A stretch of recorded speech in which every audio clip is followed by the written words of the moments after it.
Ken really wrote the book on leadership literally. In 1969, he published the first, a book on leadership and organizational development that has been read and studied by more students in America than any book on the subject. He's published over 25 books, and the 1 Minute Manager is still on the Business Week bestseller list 25 years later. More than anything, though, Ken has a brand of leadership that focuses on being successful as a person as well as successful as a leader.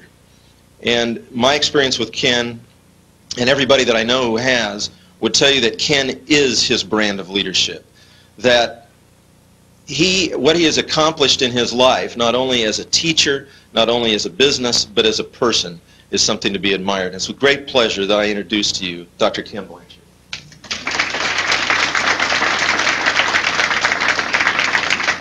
Well, thanks, Will. I appreciate it. You know, I heard a great quote recently, the legacy you leave is the legacy you live, and so I hope that the statement he made about me is true, that I try to live what I say. You have to daily recalibrate your commitment to be a servant rather than a self-servant, because there are all kinds of pressures out there trying to get you to be self-servant. I mentioned working with Norman Vincent Peale. We decided that we have two selves, all of us. We have a task-oriented self that's used to getting jobs done, and then we have a reflective inner self. Now, which of those things, you know, selves you think wakes up quicker in the morning? It's the task-oriented self. And here you're sleeping, and all of a sudden the alarm clock goes off. And isn't that an awful term? Alarm! You know, I mean, why can't it be the opportunity clock, or it's going to be a great day kind of clock? And but the minute the alarm goes off, bang, you're into your task-oriented self. And, you know, we're trying to eat while we're dressing, and boom, we run into the car, and we got our car phones, and we're going here and there. We got a meeting at lunch, and we got one at dinner, and we go here and all. Finally get home 9, 10 o'clock at night, absolutely exhausted, fall into bed, don't have enough strength to say goodnight to anybody who might be lying there. And then the next morning, bang, you're out of there again and all. And I meet so many people in the world of business that I want to just wrap my arms around them and just tell them to relax. Steve Covey says we all need a personal victory every single day. And the earlier you get it, the better. Because if you take care of yourself, then you got a chance to take care of other people. And you have less chance of getting ego-driven. If you are in a rat race, you're into survival, and that means you're into yourself. And what we really need to realize as leaders is that we're here to serve.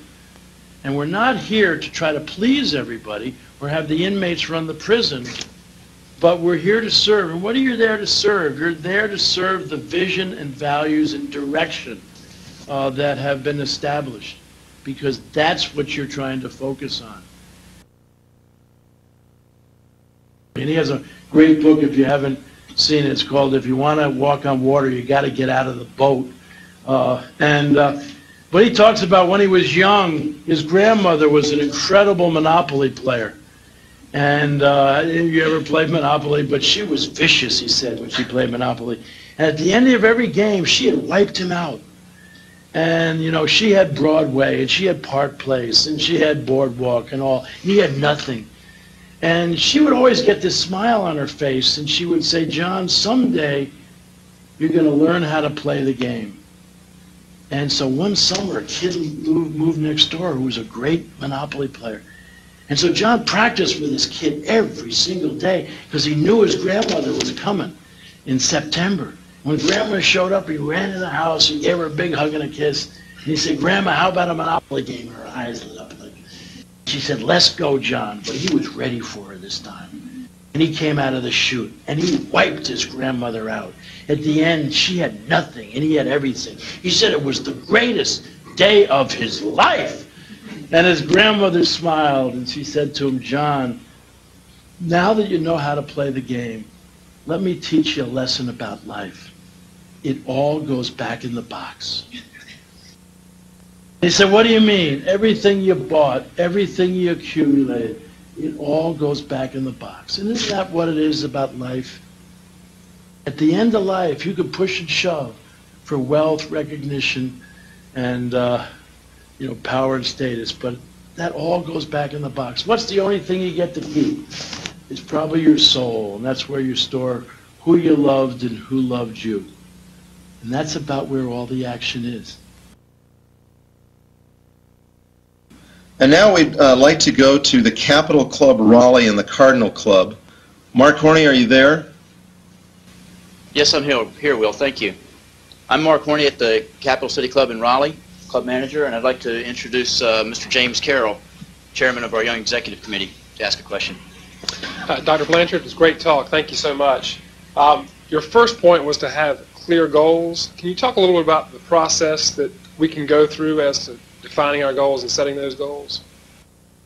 Well, I think what you have to do in organizations is first look at what are the outcomes that you're trying to get that will say that you're succeeding, and what are the outcomes you're trying to get for your customers.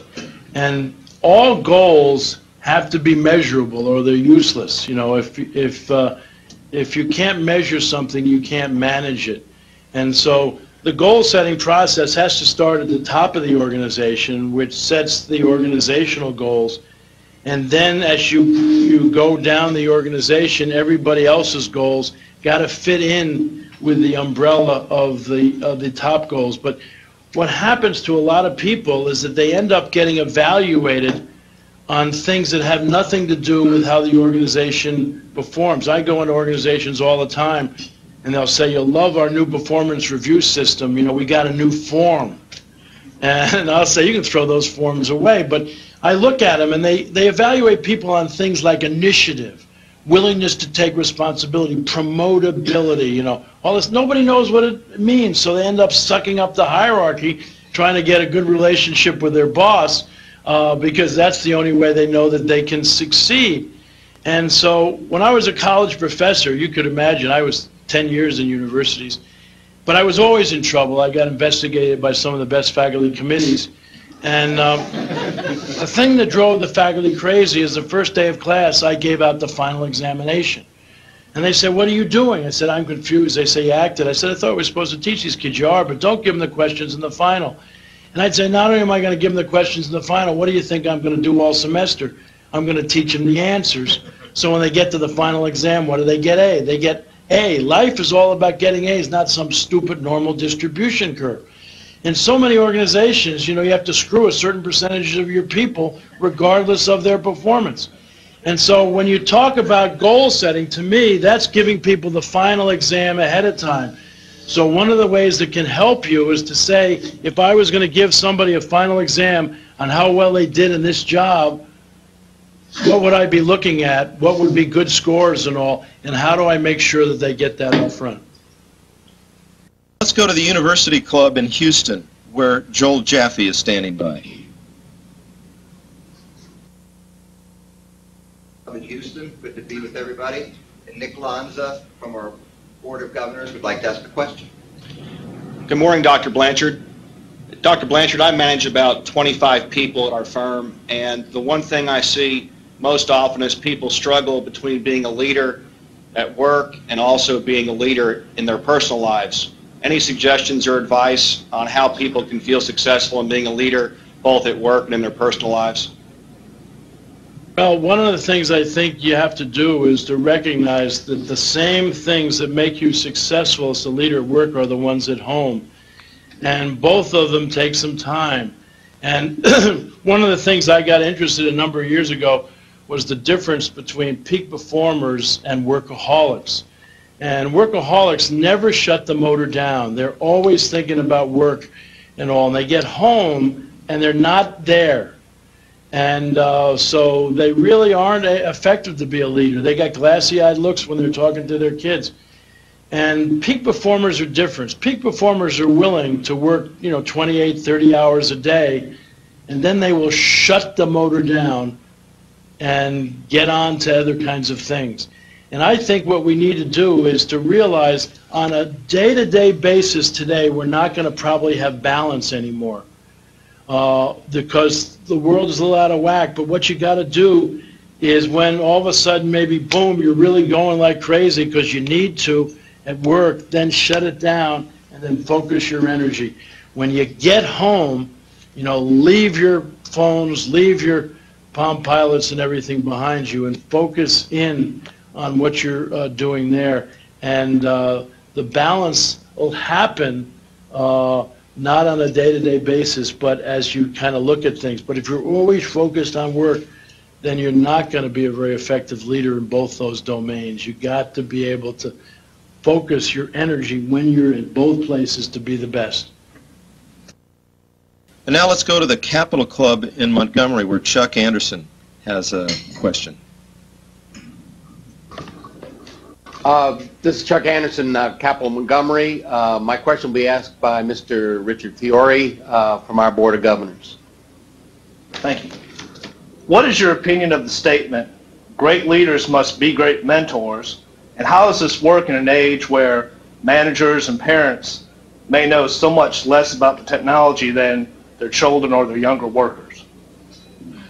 Well, you know, I'm not sure that we can be great mentors in technology, because all the data shows now that 6 months after somebody becomes a supervisor of what they used to do, they are completely obsolete, you know. And so I think the management of people today is not the management of the technical part of their job.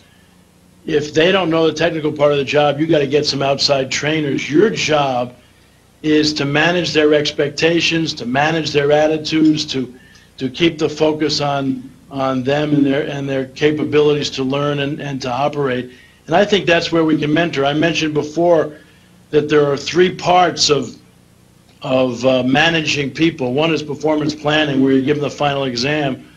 The other is day-to-day coaching, you know, where you teach them the answers. And then there's, you know, performance evaluation, when you re-give them the final exam.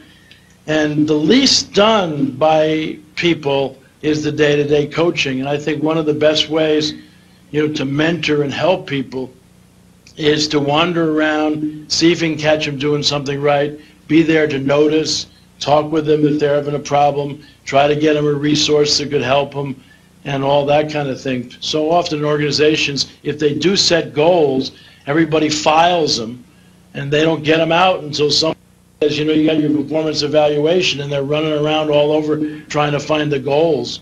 And I think that's really important day to day. And in terms of mentoring, you know, which you might think is different than a coach, I think it's just wonderful to have people that you could set an example for, that you can spend some time with, to encourage them to be their really best. But the best way you can mentor people is by your behavior. The legacy you leave is the legacy that you live.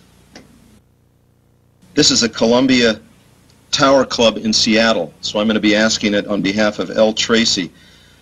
Being that internet time is faster than regular time, how can the speed of today's world, or how has the speed of today's world affected the time needed to accomplish the concepts talked about in the 1 Minute Manager? Well, you know, it's interesting. I love the story about the little girl who goes home and says to her mommy, and today Kurt certainly could be her daddy, "Mommy, why does Daddy work so late every night?" And the mother, in a very kindly way, says, "Well, honey, he just doesn't have time to finish all of his work during the day." So the little girl, in her infinite wisdom, says, "Well, then why don't they put him in a slower group?" And the reality is that there are no slower groups, you know. And so today the pace is really tough. That's why I think the discipline of management is so important. One of the things that we have done, that we're excited in our company, is to focus in on the whole area of sustainability for training or anything that you want to do. And the way we do that is by, you know, structuring and disciplining people. For example, asking managers to talk to each of their direct reports for 15 to 30 minutes once a week. And if they can't do it once a week, a minimum of once every 2 weeks, where they're focused completely on their direct reports agenda. You know, how you doing in relation to your goals? What can I do to help?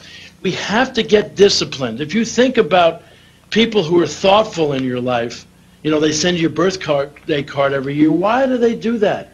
Why are they so thoughtful? Well, it's in their organizer. It says it's Ken's birthday and all. They're disciplined. And I think when the world is going fast, we have to be disciplined, like entering our day slowly, like really structuring time with our people so we can focus in on what they're... We can't be loosey-goosey anymore about the management of people because we're going to get swept up by the speed of way things are going. And so we really feel as if you set up some specific systems, you can make a difference. We're so excited about some of the stuff we're doing. We're really saying to companies, we'll give you a money-back guarantee if you implement some of these systems, and they're human systems, in your organization. If you don't return your bottom line 5 times the amount you pay us, we'll make up the difference. And people say, well, how do you do that? Well, nobody ever follows up anything. Most people are running around looking for the next new management concept, and they never follow up what they just taught their people. And I think we got to take things that are good and implement them and make sure that we sustain them. That's what's really important for us. And so it's exciting. And this has been a great opportunity for me to chat with you all. And I belong to the University Club in San Diego, which you all have wonderful spots, but it's not as nice as ours. I mean, you should see our view. But I just think that this whole Club Corp operation is a fabulous one, which I think they pay attention to details. I think they're disciplined in the way they do things. And I think that's what we have to do if we wanted to continue to be successful in life. You just can't just kind of just come out there and see how it goes. You're going to get run over. Thank you, Ken. Let's acknowledge Dr. Blanchard.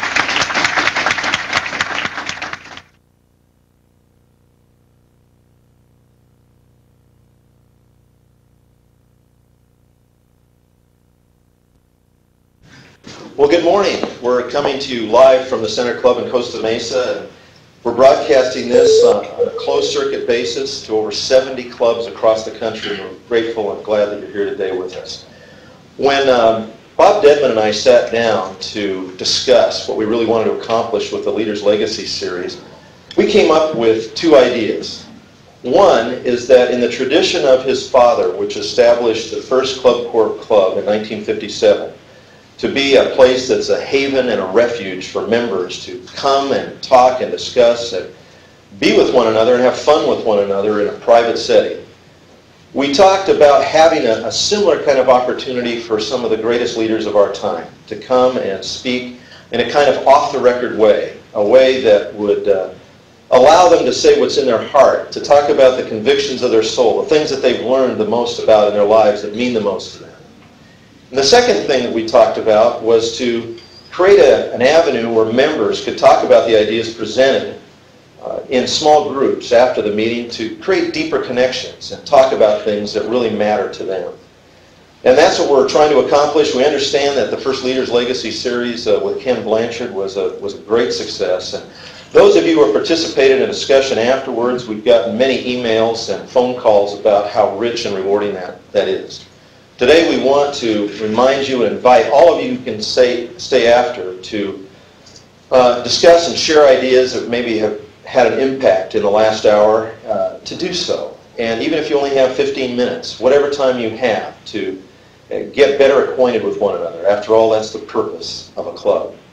Well, today it's my great pleasure to introduce Mark Victor Hansen to you. I spent last night with Mark and a few colleagues out at his home, and as you know, he is the author of Chicken Soup for the Soul. We'll get to that in a minute.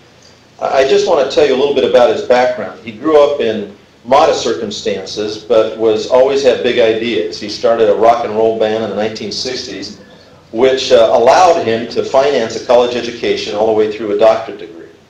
After his degree, he became a research assistant to Buckminster Fuller. And those of you who might know the work of Dr. Fuller, he's considered the Leonardo da Vinci of the 20th century. He has over 2,000 patents, wrote 40 books. And Bucky Fuller's dream was to help create a world that was sustainable in abundance for all its inhabitants. And working for 7 years for that genius infected Mark Victor Hansen in a similar way. And he decided after that he would devote his life to developing, discovering, and sharing ideas that enriched the lives of as many people as he could. In 1993, he hatched the idea of Chicken Soup for the Soul.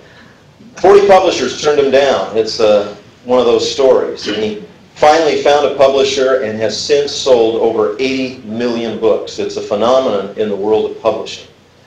But Mark's real love, real dreams are all about helping create a world that creates sustainable abundance for everyone. He's the winner of the Racial Alger Award, an award that our founder Robert Dedman Jr. has won, is a friend of Robert's. This is a select group of Americans who come from very modest circumstances to achieve great things. We've asked Mark today to address us on the topic of mothers raising leaders of the future. Thank you, Mark. Whoa, what a great introduction, Will. Thank you. Give Will a round of applause. It's one of the nicest introductions I've ever had. It touched my heart. Thank you. Good morning, everyone. Morning. And to you out there, wherever you are, some of you are in East Coast time and it's later already. How many of you have read Chicken Soup for the Soul? Could I see raising? Thank you. How many of you read a second helping? Third serving? You still have a marker? We did a Chicken Soup of the Expectant Mother Soul, and it's a great story in there about a 4-year-old who is a thumbsucker, and the parents have done everything. They've coated it, they've wrapped it, they cure coated it, nothing works. Dad, right before they're off to church, says, boy, you keep sucking your thumb, I'm going to tell you what's going to happen. Your stomach's going to expand, and then it's going to explode. He sits in a pew next to the woman who's 9 months pregnant. All the way through the service, he is looking at her ass scancely. After the final amen, he walks up to her and says, I know what you've been doing. Now, Will correctly said we're on a mission to change the whole world one story at a time, and we've sold a lot of books, but we want to push back some of the evils. One of the things that we did is we got a lot of dentists in the Club Corps, which I'm so proud to be a member of, but the dentists only see half the people in America. Like my Hispanic housekeeper had never been to a dentist until we took her. So we did a Chicken Soup of the Dental Soul to see if we could increase it by 10%. We've done that. We got a great story about another 4-year-old who every night dentist daddy brushes her teeth, and one night she says, Daddy, you brush my teeth every night. Can I brush yours? I said, yeah, honey, you can brush mine. Looking in there and sees a gold crown, a gold filling, a gold inlay. Says, Daddy, have you been eating Mommy's jewelry? So much for the fun. We're here really to celebrate mothers and Mother's Day, and we did 2 books on Mother Soul that just really get me. And the way to celebrate and immortalize mothers, I think one of the best stories I could share with you is from Irma Bombach, who's passed away recently, but was one of the great comedic writers of all times. And she says, when God created mothers, when the good Lord was creating mothers, he was into the 6th day of overtime when the angel appeared and said, you're doing a lot of fiddling around over there. Are you ever going to finish? And the Lord said, have you read the specs on this order? She has to be completely washable and not plastic. She has to have 180 movable parts and they've all got to be replaceable. She's got to run on black coffee and leftovers. She's got to have a laugh that disappears when she stands up. A kiss that can cure anything from a broken leg to a disappointed love affair. She's got to have 6 pairs of hands. She's got to have eyes in the back of her head. You need just 6 pairs of hands. It's not the hands that are causing me the problem. It's all those eyes that the mothers have to have. Angel said, is that a standard model? Lord nodded. 1 pair that sees through the closed doors when she says, what are you kids doing in there? And when she already knows and doesn't really want to know. And then she's got to have those eyes that see what she shouldn't see when she has to know. And of course, the ones in the front so she can look at the child when the kid goofs up. This is, I understand. And I still love you anyway. The Lord said to the angel touching sleep gently, come to bed, maybe tomorrow. Lord says, I can't. I'm so close to creating something, so close to myself. And I think that's true. Already, I have one who heals herself when she's sick, can feed a family of 6 on 1 pound of hamburger, can get a 9-year-old to stand under the shower. Angels circle the model of the mother very slowly inside. It's too soft. But tough, said the Lord excitedly. You cannot imagine the mother can do all that and endure. Can it think? Not only can it think, it can reason, it can compromise, said the Creator. Finally, the angel bent over, ran a finger across the cheek. The angel said, there's a leak. The Lord said, I told you you're trying to put too much. I mean, the angel said, I told you you're trying to put too much in the model. It's not a leak, the Lord said. It's a tear.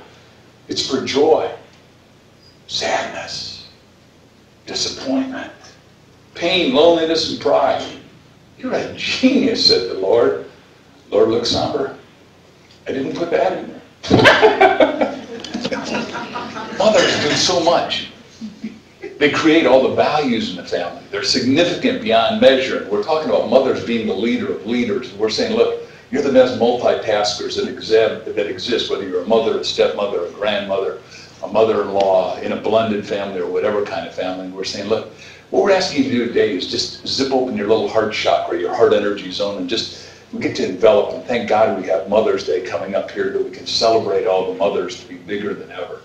But what do mothers do? They really affirm people, maybe better than ever. In our first book, we do a story about Rocky Lyons. He is the son of a New York defensive jet.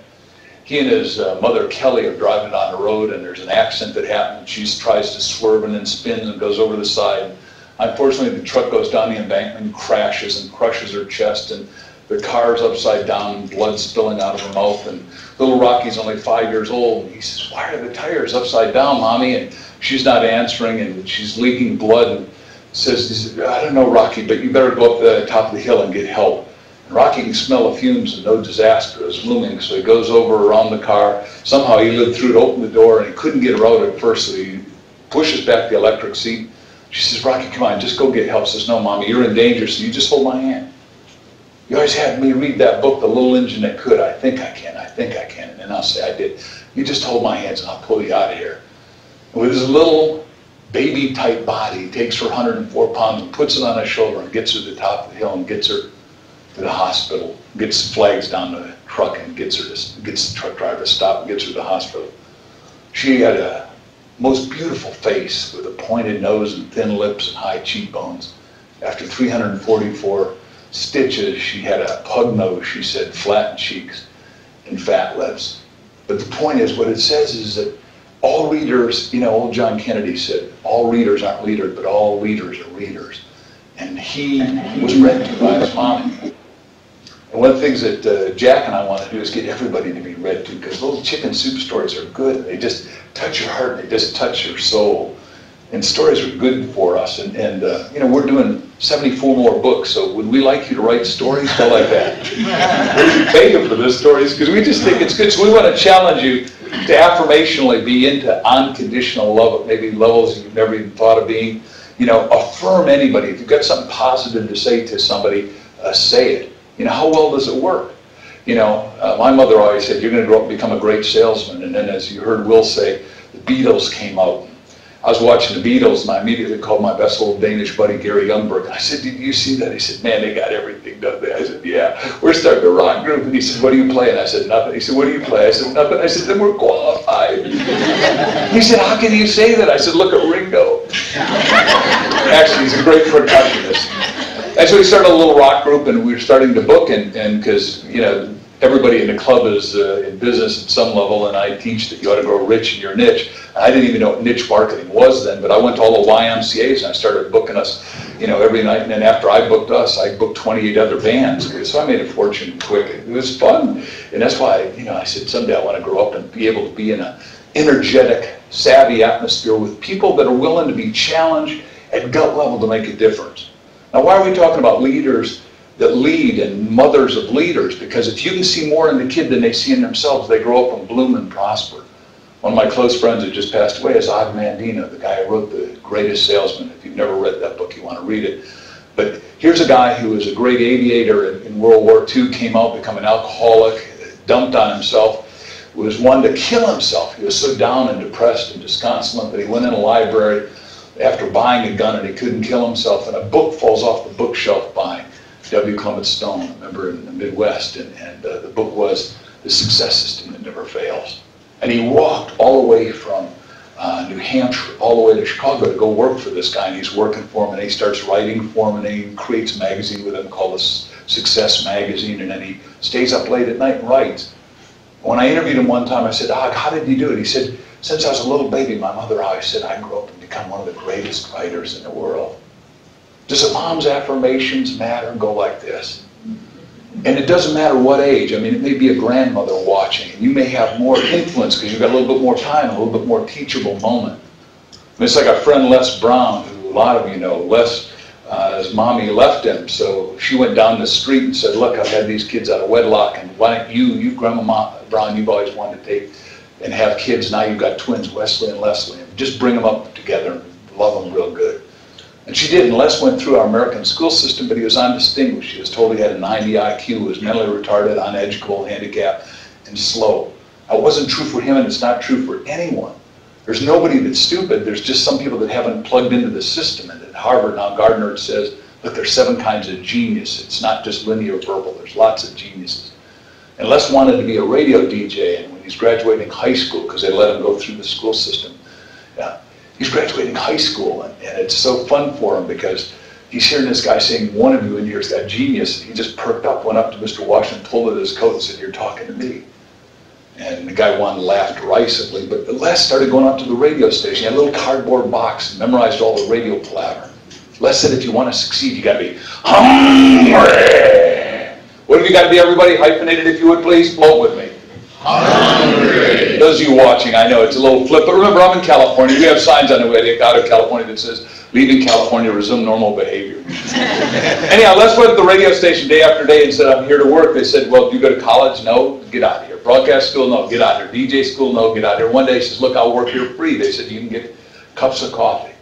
And he did that. And after a while, they threw him the keys to the limo and said, well, pick up the celebrity. He said, that was way cool. I didn't even have a driver's license. Now, Les is there every day, and one Saturday the head DJ's drinking too much. Now, Les said, if the truth were to be known, I was over there going, drink on, mama, drink on. You want more, I'm going to get you more. The owner calls up Mr. Klein and says, he is gone as I think. He said, boss, he has 3 sheets to the wind, and he ain't coming back. He said, you call up every other DJ, get one in there right now. I said, yes, sir, Mr. Klein. Hangs up the phone, calls up Grandma Smith, who he indefatigably loved. I said, Grandma, go out in the front porch, put on your favorite, sit in your favorite rocker, turn up the radio real loud, your boy's about to become a big star.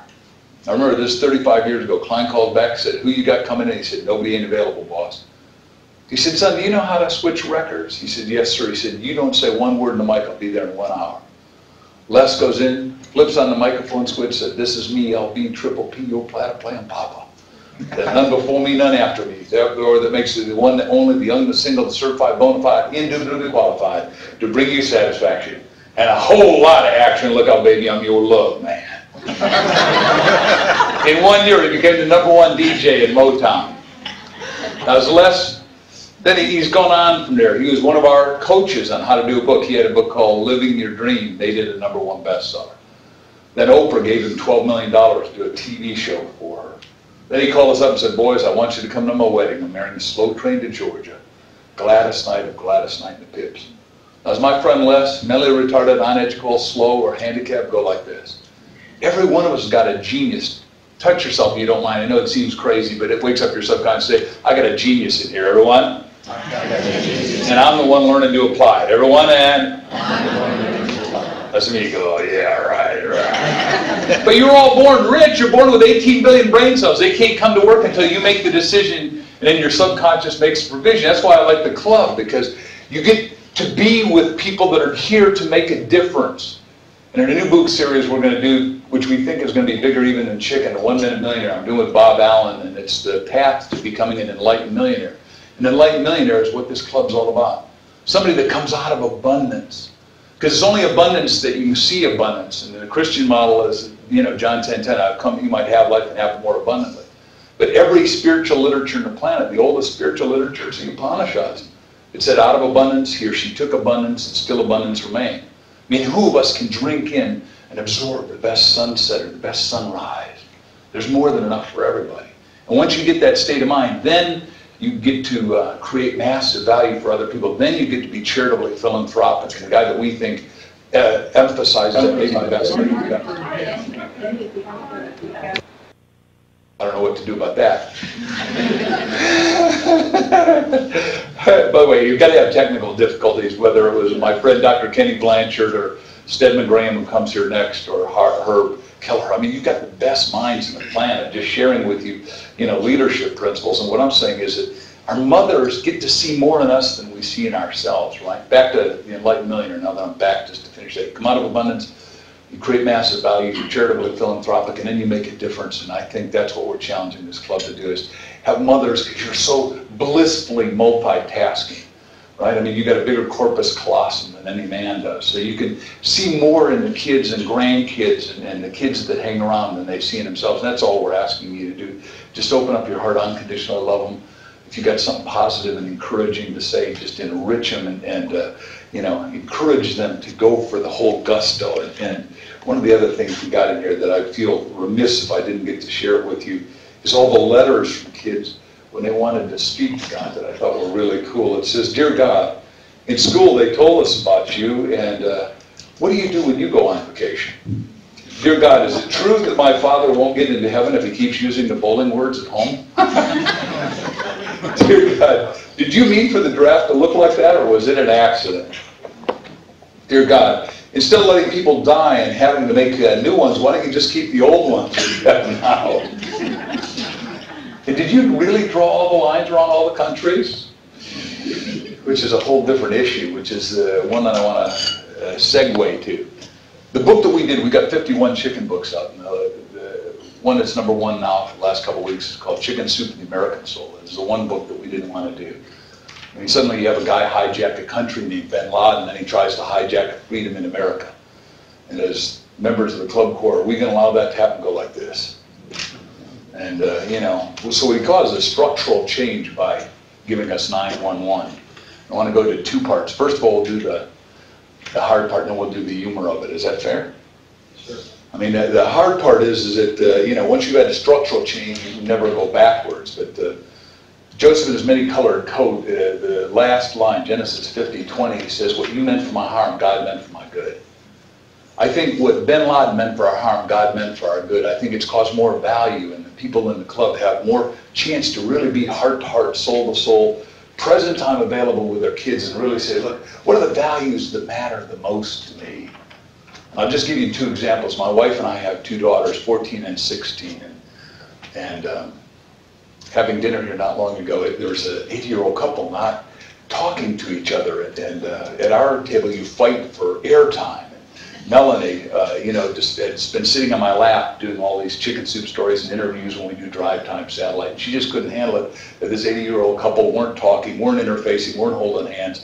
So she goes over and starts telling chicken soup stories and just regaling them. And the guy asks for another and another and another. After a few minutes, the guy whips out a $20 bill and lays it on her. She comes back to the table and said, "Dad, these stories pay." I said, I told you. This is where things about values, and I'll use myself as an example because I'm world's foremost authority on me, is that I took my daughter to a party, and Melanie, and looked okay when I left, but 15 minutes later she calls back and says, "You got to come pick me up," on her cell phone. I said, "Why?" She said, "They're using drugs." And I thought, what a cool thing. She really got it. And then yesterday, right here in Costa Mesa, I drove her to school, and we were chatting because we got there a few minutes early, and she said, "Dad, that 16-year-old boy that goes to church with us wants to take us out. His parents have the same values that we do." I said, "Mel, what is that?" She said, "His parents want to talk to you before he gets to take me out. They got to know exactly what they got to do, and they got to meet you as parents." I went, oh man, this stuff's working. And that's why it behooves us to have money freedom, which most people in the club have. But money freedom will buy time freedom, and then if you use the time freedom right, and I was told to tell you that I do take off a week a month. I figure,